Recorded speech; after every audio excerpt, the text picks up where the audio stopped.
Hello friends, আমি চলে এসেছি আমি কার্তিকের নতুন ইউটিউব চ্যানেল টু সেট কিচেনে। আজ একটা নতুন রেসিপি নিয়ে। আজ এই রেসিপি হচ্ছে ফুলকপি আলু ভাজা। সেটা বানাতে কী কী উপকরণ লাগে আসুন দেখায়।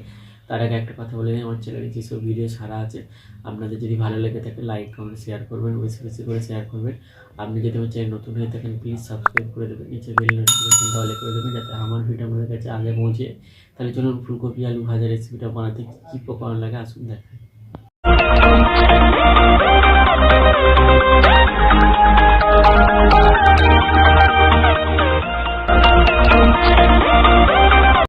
আলু ভাজা রেসিপিটা বানাতে কী কী উপকরণ লাগে দেখিয়ে দেবো। তার আগে একটা কথা বলে দিই, ভিডিওটা প্রথম থেকে সত্যি দেখার অনুরোধ রইলো। তাহলে চলো রেসিপিটা শুরু করি।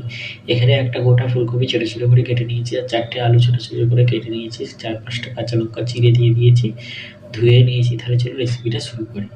নুন হলুদ মাখিয়ে দেবো, নুন দিয়ে দেবো, হলুদ দিয়ে দেবো, নুন হলুদটা ভালো করে মাখিয়ে নেবো। গ্যাসটা জেলে কড়াটা বসিয়ে দিয়েছি, কড়াটা গরম হয়ে গেছে, কড়াইয়ে একটু তেল দিয়ে দেবো। তেলটা গরম হয়ে গেছে, দুটো শুকনো লঙ্কা ছিঁড়ে দিয়ে দেবো। কেটে রাখা ফুলকপি আলু নুন হলুদ মাখানোটা দিয়ে দেবো, ভালো করে ভেজে নেবো। ঢাকা দিয়ে অনেকটা ভাপিয়ে দিয়েছি, এবার ভালো করে লাল করে একটু ভেজে নেবো।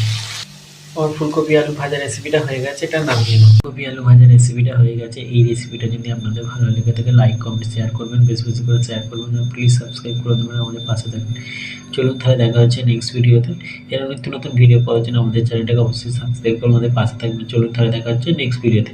আর ফুলকপি আলু ভাজা একবার এইভাবে বানিয়ে খাবেন, গরম ভাত ও রুটির সাথে খুবই ভালো লাগবে। চলুন তাহলে দেখা হচ্ছে নেক্সট ভিডিওতে।